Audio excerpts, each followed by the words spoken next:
Please आता बोर्डवर लक्ष असेल. मला सुरुवात करण्याच्या आधी आपले जे खाद्यपदार्थ आहेत, खायच्या वस्तू, त्याचे ॲज पर टेस्ट चवीनुसार किती प्रकार होतात सांगू शकाल का? कुठले कुठले?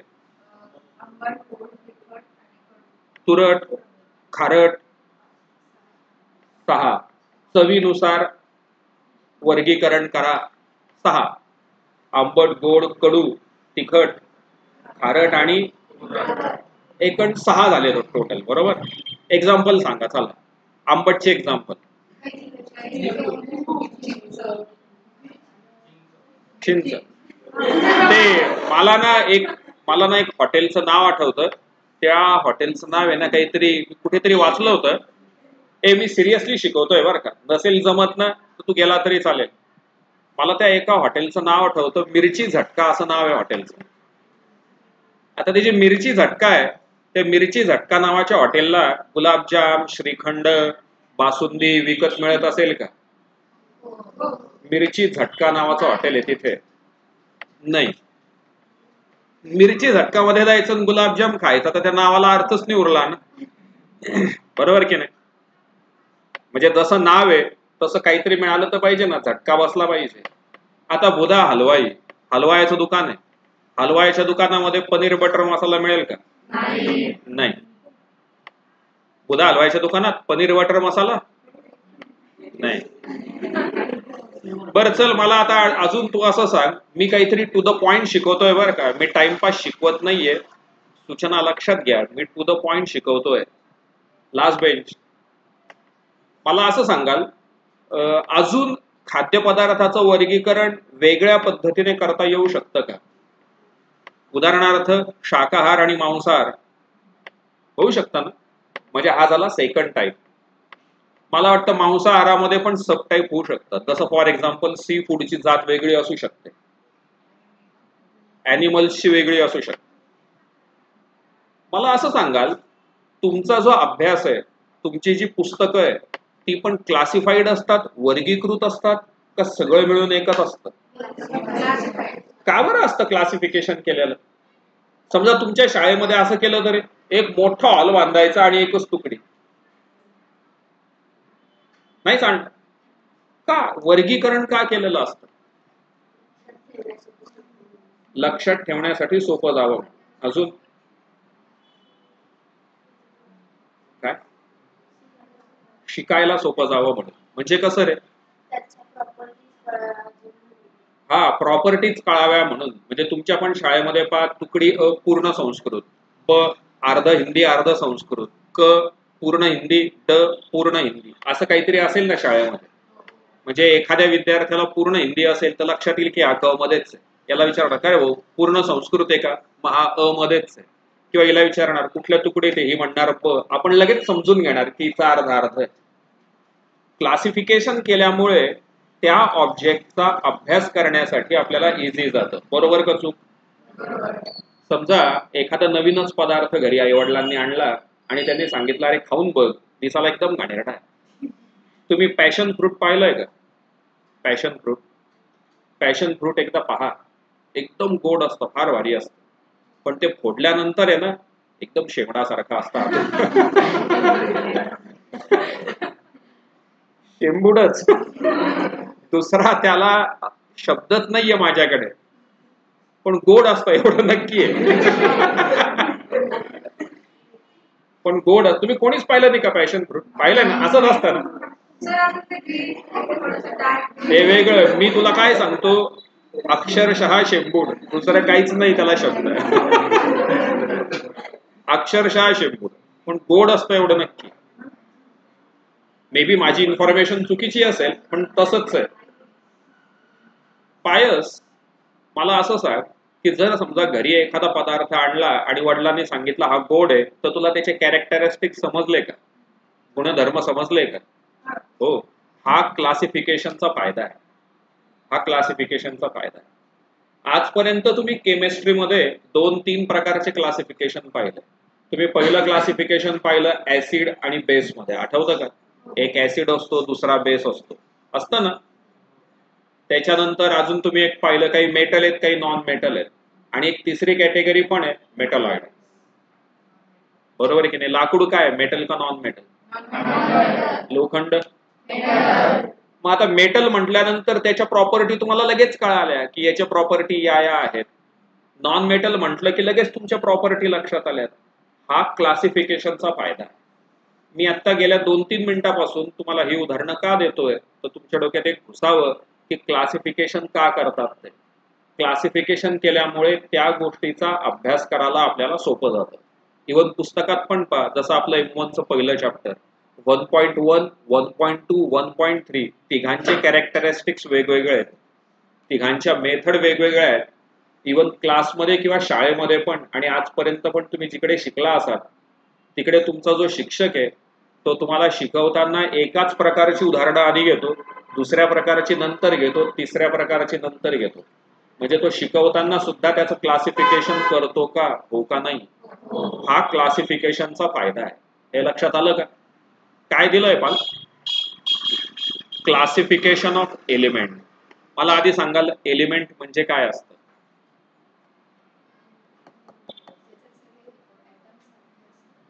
ज्याच्यात सगळे ऍटम्स सारखे असतात. अजून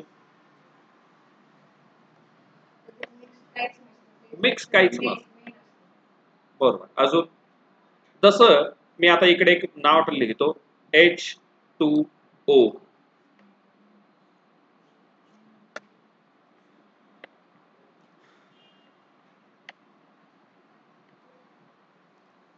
H2O.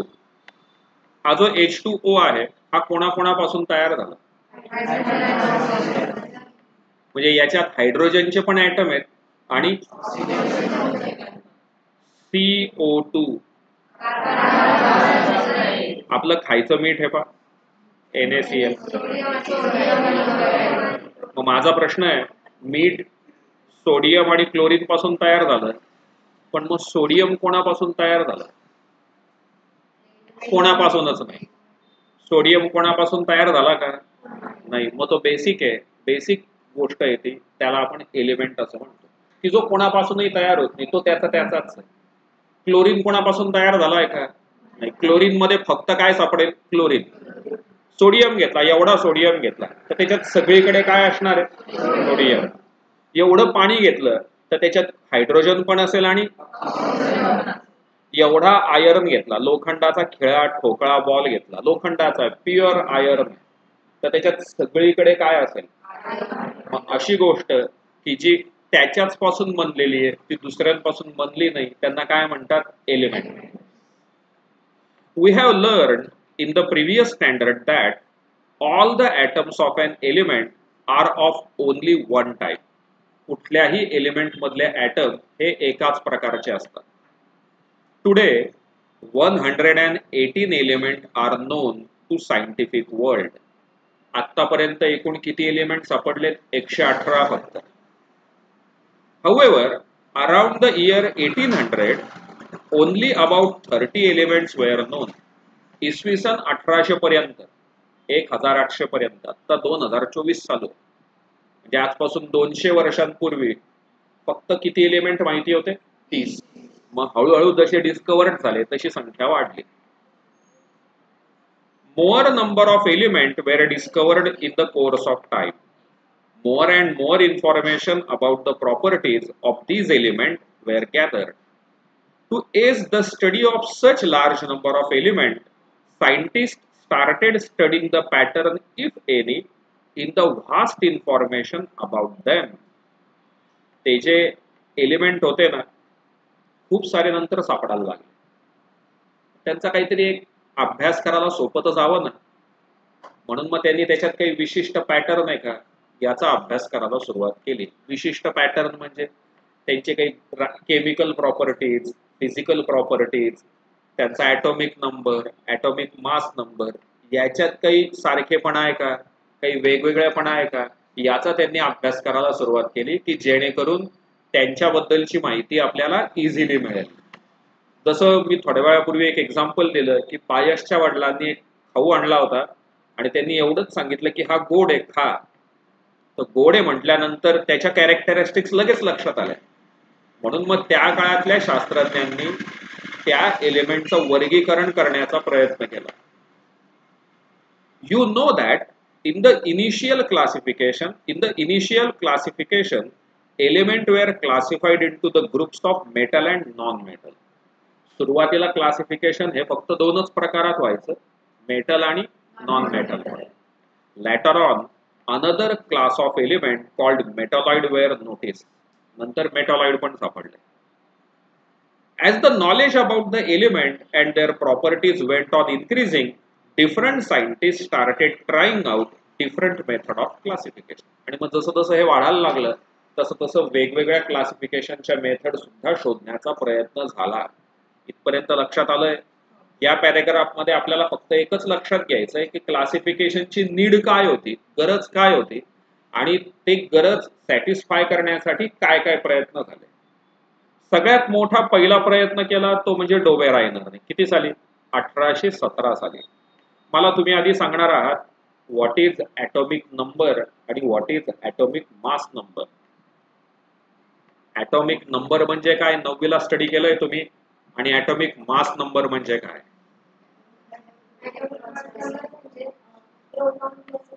ॲटॉमिक नंबर आणि atomic mass number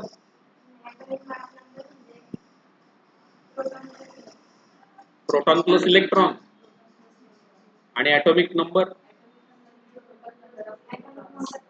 total number of electron. तू काय सांग?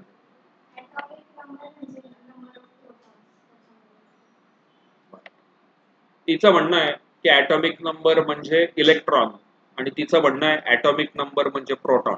ऍक्च्युअल दोघांचंही म्हणणं सारखंच आहे, कारण प्रत्येक ॲटम मध्ये जेवढे प्रोटॉन असतात तेवढेच इलेक्ट्रॉन पण असतात. म्हणून तुम्ही त्याला प्रोटॉन पण म्हणू शकतात किंवा इलेक्ट्रॉन पण म्हणू शकतात, ते सेमच झालं. पुस्तकीय व्याख्या प्रोटॉनची आहे. पुस्तकीय व्याख्या कशाची? प्रोटॉनची आहे.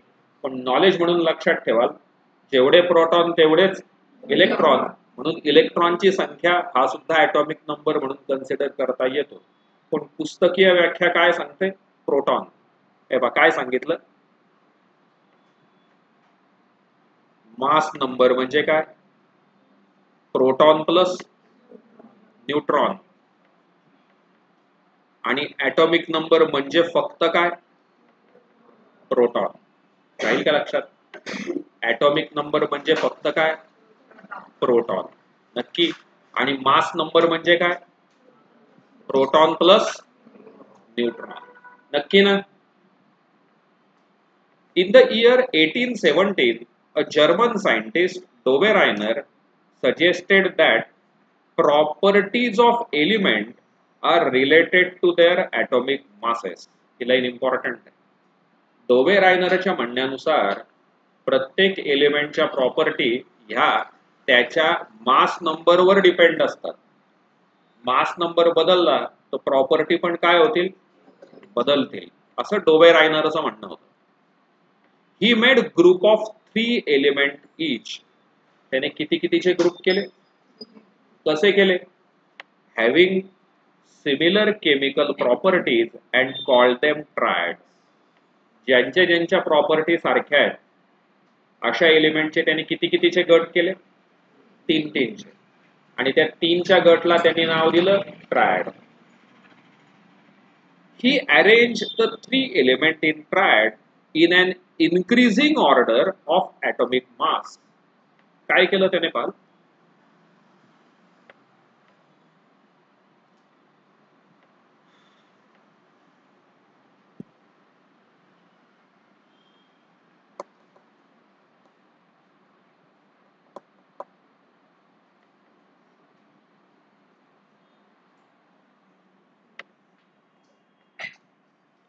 त्याने काय केलं की काही एलिमेंटचे प्रॉपर्टीज त्याने चेक केल्या. जसं फॉर एक्झाम्पल ए, बी आणि सी यांच्या केमिकल प्रॉपर्टीज सेम आहेत. मग त्याने त्यांचा ग्रुप केला.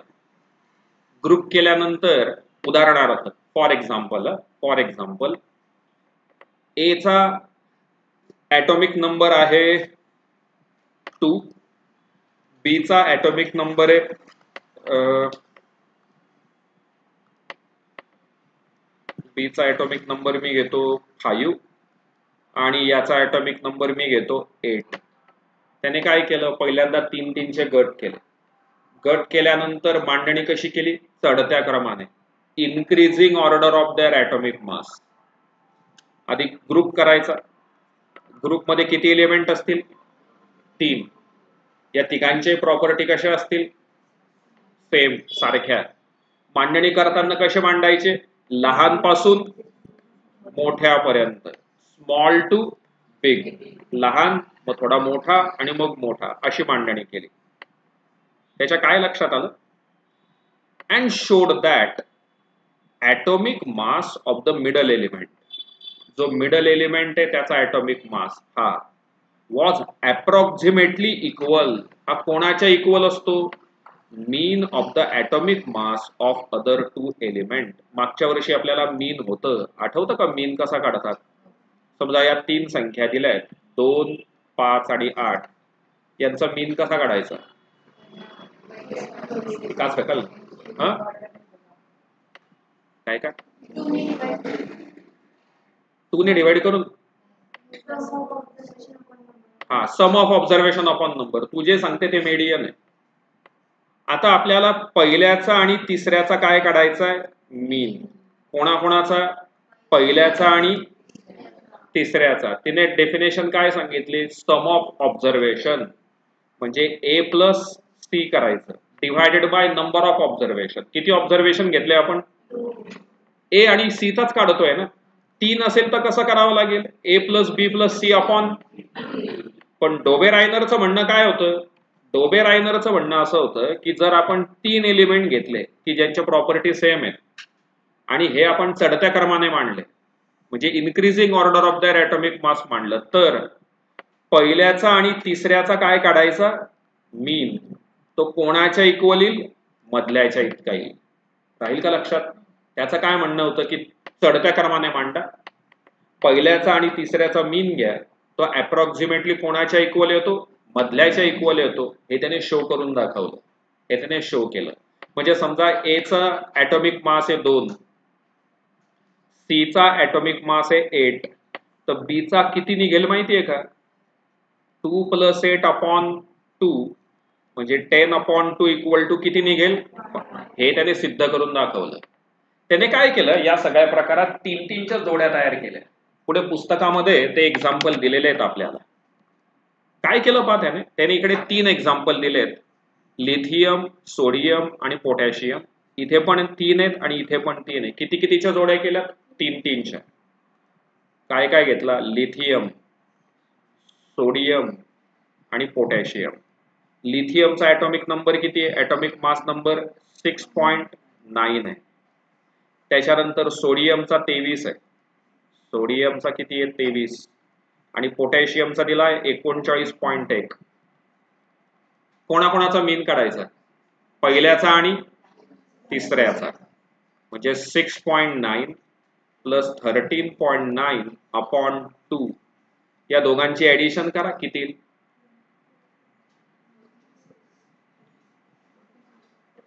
39.1 प्लस 6.9. 9 1 10 0, चला 1 16 6, चला 1 4. आन्सर आलं 46 अपॉन 2. हे कोणाच्या इक्वल आलं, एनएच्या इक्वल आलं का, हे त्याने शो करून दाखवलं, हे त्याने करून दाखवलं. डोबे-रायनरचं म्हणणं असं होतं की properties of the element is the function of their atomic मास.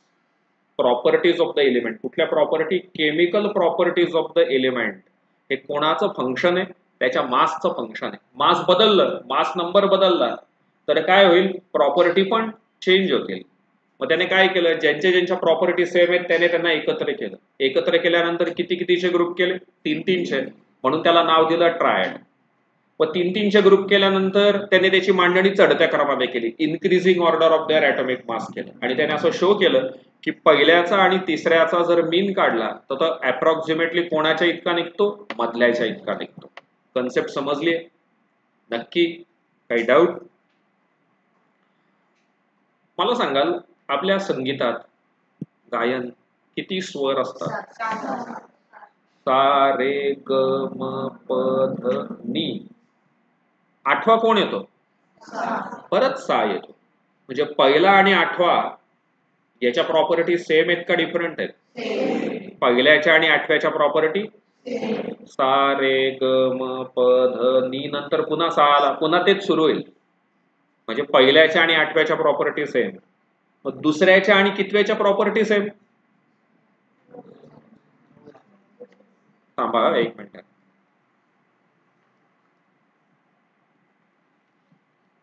सा रे ग नी, पुढे परत काय नी, असंच ना?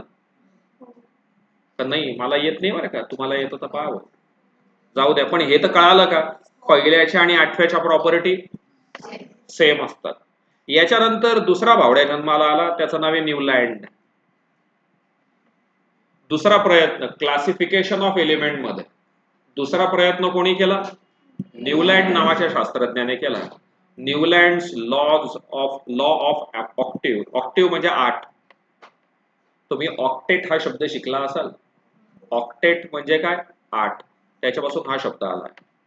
The English scientist John Newland correlated the atomic mass of the element to their properties in different way. याने सुद्धा तेच केलं. याने काय केलं ऑब्झर्व केलं का तुम्ही? याने सुद्धा कोणाशी रिलेशन लावलं? atomic mass of the element to their properties.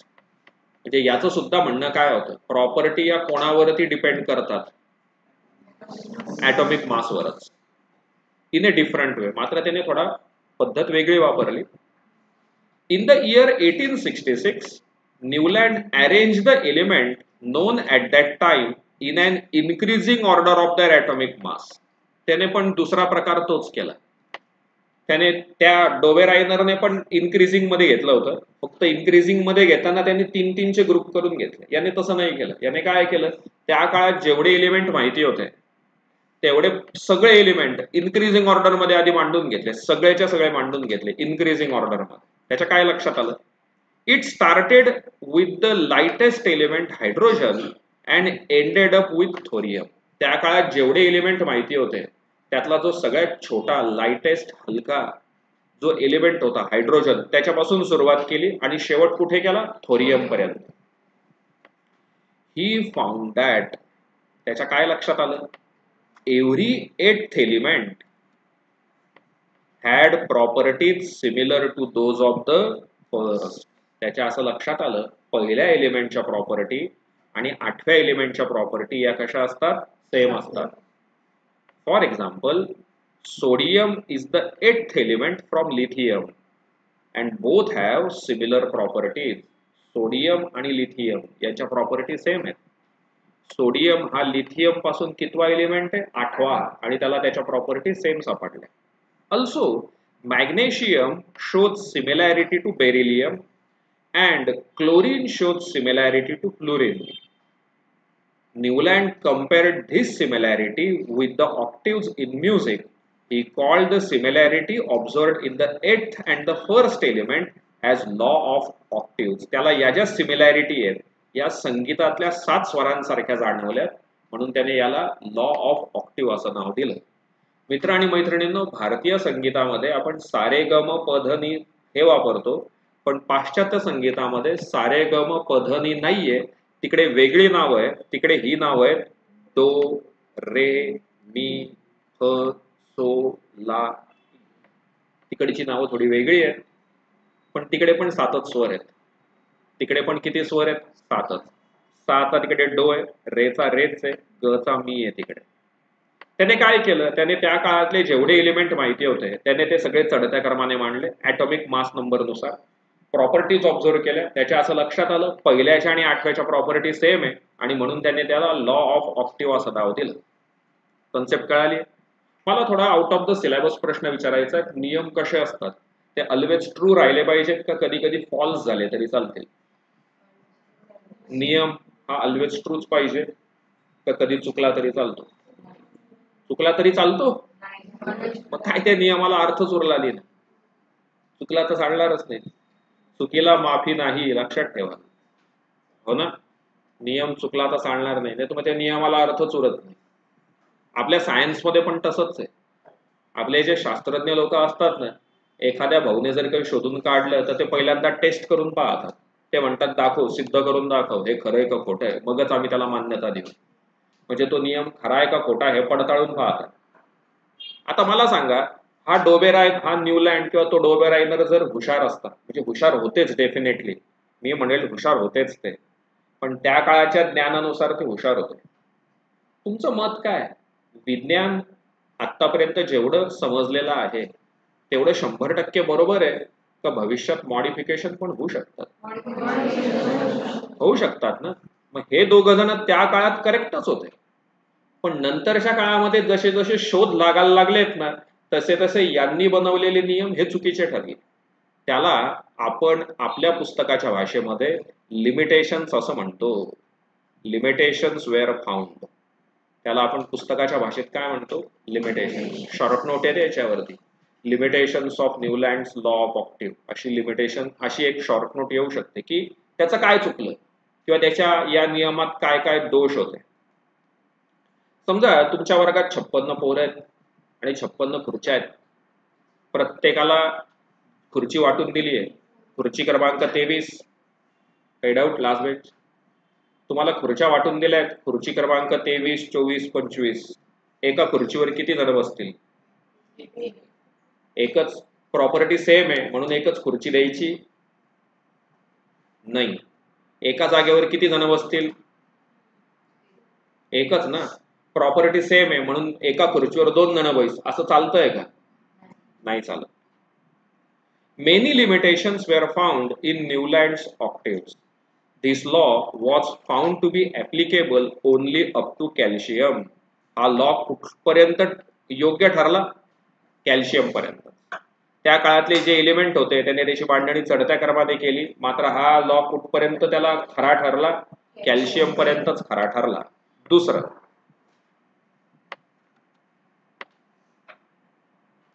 न्यूलँड fitted all the element in the table of 7/8, that is 56 boxes. त्याने सगळे एलिमेंट हे किती बाय किती मध्ये बसवले? 7/8 मध्ये. म्हणजे असे 7 कॉलम, 1 2 3 4 5 6 7, आणि असे किती कॉलम? अशा किती ओळी? 8 ओळी. उभे 7 आणि आडवे 8. 7 8 किती झाले? 56. 56 मध्ये बसवून टाकले. काय भानगड झाली बा? Newland place 2 element each in some boxes to accommodate all the known element in the table. त्याला काय करायचं होतं? त्याने नियम कसा बनवला? संगीतातल्या 7 स्वरांप्रमाणे त्यांनी नियम बनवला. पहिल्याच प्रॉपर्टी या कोणासारख्या असतात म्हणे? 8व्या सारख्या. म्हणजे एकूण किती एलिमेंट बसू शकले? 7 गुणिले 8 56. पण त्या काळात एलिमेंट जास्त होते ना, मग त्या बाकीच्यांना स्थान कुठे द्यायचं? मग त्याने काय केलं? एका बॉक्स मध्ये 2-2 टाकून दिले. जसे इथे दोघं टाकलेत पा, एकाच बॉक्स मध्ये 2. एकाच बॉक्स मध्ये 2 एलिमेंट पण त्याने बसवून टाकले. बरं आता ठीक आहे, बसवले तर बसवले. आता हा एक स्वर सारखा आहे ना, हा एक स्वर आहे. आपलं काय ठरलं? सा नी ध प म ग रे, नंतर सा. पहिला आणि 8वा कसा? सारखा. म्हणजे एकाच स्वरातले जे एलिमेंट आहेत त्यांच्या प्रॉपर्टी कशा पाहिजेत? सेम का डिफरंट? एकाच स्वरातल्या प्रॉपर्टी सेम. पण त्याच्याकडनं काय झालं? ज्यांच्या प्रॉपर्टी डिफरंट होत्या त्या पण एकाच स्वरात आले. ज्यांच्या प्रॉपर्टी डिफरंट होत्या त्या पण कुठे आले? एकाच स्वरात. आणि याच्या अपोजिट पण झालं, ज्यांच्या प्रॉपर्टी डिफरंट होत्या ते पण एका स्वरात आले. सेम प्रॉपर्टी दुसरीकडे गेले, डिफरंट प्रॉपर्टी वाले एका जागी पण आले. काय झालंय पाल? Moreover, he placed some element with different property under the same note in the octave. त्याने काय केलं? ज्यांच्या प्रॉपर्टी डिफरंट आहे त्या एकाच नोट मध्ये आल्या. For example, Newland place metal CO and Ni.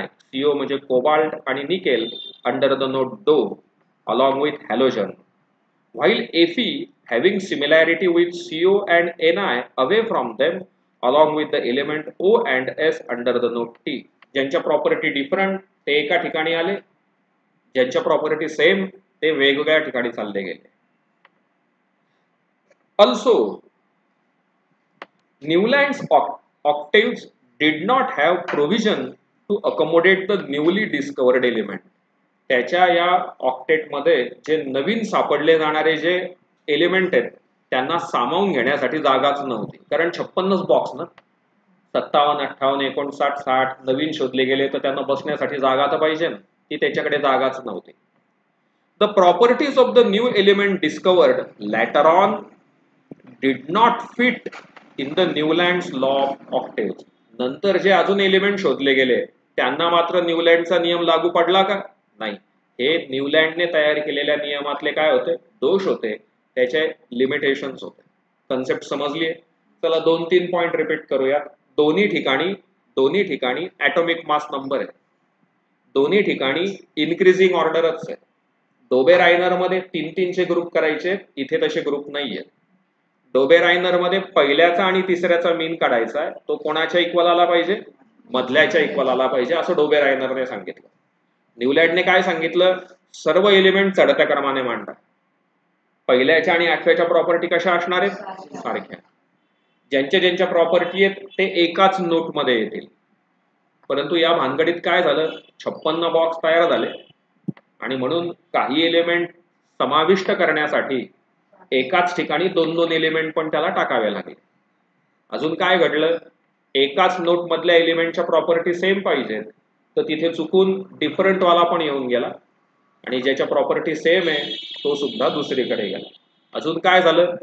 नंतरच्या कालावधीत जे नवीन एलिमेंट शोधले गेले त्या नवीन एलिमेंटला मात्र हा नियम ट्रू ठरला का? हे या त्याच्या काय होत्या? लिमिटेशन्स होत्या, दोष होते, त्याच्या त्रुटी होत्या. कन्सेप्ट समजली? आज आपण S1 ला इकडेच थांबूयात. उद्या आपण याचा जो पुढचा पॉइंट आहे मेंडेलिव्हज पिरियॉडिक टेबल, याला आपण उद्या सुरुवात करूयात. बरं, एक सूचना आहे. ऑलमोस्ट सगळेच लेक्चर रेकॉर्डेड स्वरूपात ग्रुपवरती येतीलच, पण एक लक्षात ठेवाल, ग्रुपवरती जेवढे लेक्चर येतील दररोजचे, तुमच्यापैकी जर काही जण असे कराल की आज लेक्चर येईल, मी काही क्लासला जाणार नाही, तर त्यांच्यासाठी एक नियम आहे, एक सूचना आहे. तुम्ही समंजस आहात. बोर्नव्हिटा आणि जेवणातला फरक समजतो तुम्हाला. कालही सांगितलं होतं, आजही पुन्हा एकदा सांगेल. बोर्नव्हिटामध्ये पण प्रोटीन, मिनरल, व्हिटॅमिन सगळं असतं, बरोबर ना? ते कुठल्या तरी एका जाहिरात मला आठवते, त्याच्यात एका पोळीचे गुणधर्म असतात अशी जाहिरात सांगते ती बाई. 10 रोटियों के गुण, 1 रोटीचे गुण असं सांगतं कुठेतरी. मग जेवायच्या ऐवजी फक्त बोर्नव्हिटा प्यायला तर चालतं का? नाही. बोर्नव्हिटा काय? सप्लिमेंट आहे. जेवणाच्या जागी बोर्नव्हिटाच्या जागी. क्लासला येणं हे जेवण आहे, रेकॉर्डेड लेक्चर हे बोर्नव्हिटा आहे, लक्षात ठेवा. सप्लिमेंट आहे. सप्लिमेंट म्हणजे कधी कमी पडलं तर बोर्नव्हिटा ना. एखाद्याला प्रॉपर मिळत नसेल तर डॉक्टरही सांगतात, हो हे पाजा त्याला रोज सकाळी उठल्यावरती बरं वाटेल. मग तुम्हाला घरी गेल्यानंतर जर समजा एखादं लेक्चर पुन्हा ऐकावं असं वाटलं तर तुम्ही ते रेकॉर्डेड पाहू शकतात. पण कृपया असं करू नका की लेक्चर रेकॉर्डेड येईल म्हणून मी आज क्लासलाच जाणार नाही, मग ते चूक ठरेल. समजलंय? थांबूयात, भेटू उद्याच्या दिवशी. धन्यवाद.